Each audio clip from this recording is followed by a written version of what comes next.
Moi, j'ai vraiment envie d'appeler ça agitation cérébrale, dans le sens où je n'ai pas fait des images pour qu'elles terminent sous la forme de « je me souviens de cette image, elle est merveilleuse », mais cette image a provoqué en moi ou chez moi, ou m'a permis de me rendre compte, et je trouve profondément que ça, c'est intéressant. On présente en ce moment au Musée de l'Élysée une exposition autour du travail de Steve Joncker. C'est sa dernière série qu'il a commencée en 2012. Il s'agit d'une série autour des rites de passage à l'adolescence. On est en réelle et permanente réinvention des rites. Il y avait simplement à un moment donné des rites peut-être beaucoup plus établis, qui sont des rites religieux, des rites étatiques. Et puis là, on est dans une période un peu de dilettante qui permet tout d'un coup de tout ça se dilue et puis ça rend plus, je trouve que ça rend plus ça toujours extrêmement clair et lisible. Mais en même temps, ces rites de passage, qui sont celui de l'enfant que je ne suis plus et de l'adulte que j'ai envie de devenir, réapparaît. Et puis dans cette réapparition, bien, il y a des choses qui vont devoir s'installer, comme le passage. Qu'est-ce qui va marquer ce moment où je vais passer d'un état à un autre?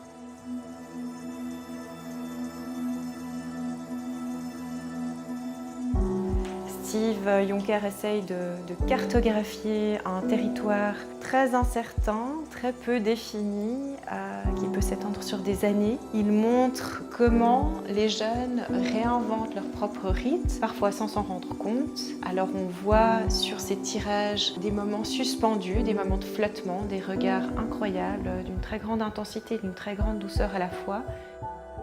Sur chaque situation, sur chaque mouvement que j'ai envie de traiter, comme par exemple l'ivresse ou les suspensions, je pars avec cet appareil et je pars avec 4 châssis de 6 vues, ce qui fait approximativement, on va dire de manière générale comme ça, à peu près une trentaine de vues, une trentaine de photographies.